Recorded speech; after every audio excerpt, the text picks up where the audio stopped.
স্বাদ আকাশ ছোঁয়ার, কিন্তু সাধ্য একেবারেই সীমিত। তারপরে অতীতের সব রেকর্ড ছাপিয়ে 9,38,000 কোটি টাকার বাজেট ঘোষণা করলেন অর্থমন্ত্রী আমির খসরু মাহমুদ চৌধুরী। অর্থের সংস্থান নিশ্চিতে এনবিআরের উপর ভরসা রাখলেও থাকছে রেকর্ড ঘাটতি। এ যেন ঋণ করে ঘি খাওয়ার পথ বেছে নিলেন অর্থমন্ত্রী। বরাদ্দ বাড়াতে কার্পণ্য করেননি কোনো খাতেই। সেই সাথে সরকারের রাজনৈতিক প্রতিশ্রুতি বাস্তবায়নে থাকছে জনতুষ্টিমূলক নানা পদক্ষেপ। মাসুমিয়া জানাচ্ছেন বাকিটা। নগদ নিয়ে এলো হার না মানা হার অফার। সর্বনিম্ন 10,000 টাকা রেমিটেন্স নগদে পাঠালে থাকছে স্বর্ণের হার জেতার সুযোগ। ঐতিহ্য আর প্রত্যাশার প্রতীক সেই ব্রিফকেস হাতে বেলা ৩টায় জাতীয় সংসদ ভবনে অর্থমন্ত্রী আমির খসরু মাহমুদ চৌধুরী, সাথে প্রধানমন্ত্রী তারেক রহমান। ২০২৭ অর্থ বছরের অর্থনীতি যখন স্মরণকালের ভয়ঙ্করতম এক সময় পার করছে, তখন প্রথমবারের মতো বাজেট উপস্থাপনার এক বিশাল গুরুদায়িত্ব তার কাঁধে। আমাদের প্রথম বাজেট প্রস্তাবনা উত্থাপনের জন্য দাঁড়িয়েছে মাননীয় স্পিকার। সংসদ ভবনের ভেতরে যখন আগামী 1 বছরের অর্থনৈতিক রূপরেখা ও আয় ব্যয়ের মহাপরিকল্পনা চলছিল, তখন দেশের কোটি মানুষের চোখ ছিল এক প্রশ্নে: কেমন হবে আগামী দিনের অর্থনীতি, কোথায় যাবে রাষ্ট্রের অর্থ, আর কি পাবেন তারা? আমরা এবারের বাজেট স্থিতিশীলতা, বিনিয়োগ, উৎপাদন, কর্মসংস্থান, সর্বোপরি ন্যায্যতাকে মূল বিবেচনায় নিয়ে পরিকল্পনা করেছি। এবারের বাজেটের আকার 9,38,000 কোটি টাকা, অর্থাৎ দেশের প্রতিটি নাগরিকের জন্য গড়ে খরচ করা হবে প্রায় 53,000 টাকা। তবে এই বিশাল অঙ্কের বড় অংশই যাবে রাষ্ট্রযন্ত্র সচল রাখতে। মোট 6,38,000 কোটি টাকা ব্যয় হবে পরিচালন ও অনুন্নয়ন খাতে। আমরা পরিচালন ব্যয় কমিয়ে আনছি এবং উন্নয়ন ব্যয় বাড়াচ্ছি। এই ধারাটা আমরা অব্যাহত রাখতে চাই।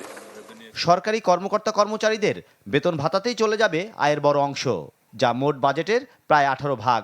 সামাজিক নিরাপত্তা কর্মসূচি আর ঋণ পরিশোধে খরচ হবে প্রায় 15% করে। আর ভর্তুকি ও প্রণোদনায় বরাদ্দ রাখা হয়েছে বাজেটের 13.5%-এরও বেশি, যেখানে গুরুত্ব থাকছে ফ্যামিলি কার্ড, কৃষি কার্ডের মতো জনসন্তুষ্টির নানা উপকরণে। শুরু হয়েছে আগামী অর্থ বছরে 41 লক্ষ নারীকে ফ্যামিলি কার্ড প্রদান করা। তবে শুধু খরচ নয়, ভবিষ্যতের অর্থনীতিকে গতি দেওয়ার পরিকল্পনাও রয়েছে এই বাজেটে। মোট বাজেটের প্রায় 1/3 ব্যয় হবে উন্নয়ন কর্মকাণ্ডে। সেই বিনিয়োগের শক্তিতে ভর করেই অর্থনৈতিক প্রবৃদ্ধি 6.5% উন্নতি করার লক্ষ্য সরকারের। একই সঙ্গে মূল্যস্ফীতি নিয়ন্ত্রণে রেখে 7.5%-এর মধ্যে ধরে রাখার প্রত্যাশা। যদিও উচ্চ মূল্যস্ফীতির দুর্ভাবনার এমন সময়ে কিভাবে এমন অসাধ্য সাধন হবে, সেটাই বড় প্রশ্ন। এই কাঠামোর আওতায় 2030-31 অর্থ বছরের মধ্যে আমরা দেশের প্রকৃত জিডিপির 8.5% উন্নীত করতে, মূল্যস্ফীতি 5% নামিয়ে আনতে, প্রত্যক্ষ বিদেশি বিনিয়োগের পরিমাণ জিডিপির 40% উন্নীত করতে চাই। উন্নয়নের পথে সবচেয়ে বেশি বরাদ্দ পাচ্ছে পরিবহন ও যোগাযোগ খাত। এডিপির 16.70% ব্যয় হবে সড়ক, সেতু আর যোগাযোগ অবকাঠামোতে। শিক্ষা খাতে বরাদ্দ 15.86, আর স্বাস্থ্য খাতের উন্নয়নে ব্যয় হবে 11.84%। 2026-27 অর্থ বছরে স্বাস্থ্য ও পরিবার কল্যাণ মন্ত্রণালয়ের জন্য 69,409 কোটি টাকা বরাদ্দের প্রস্তাব করছি।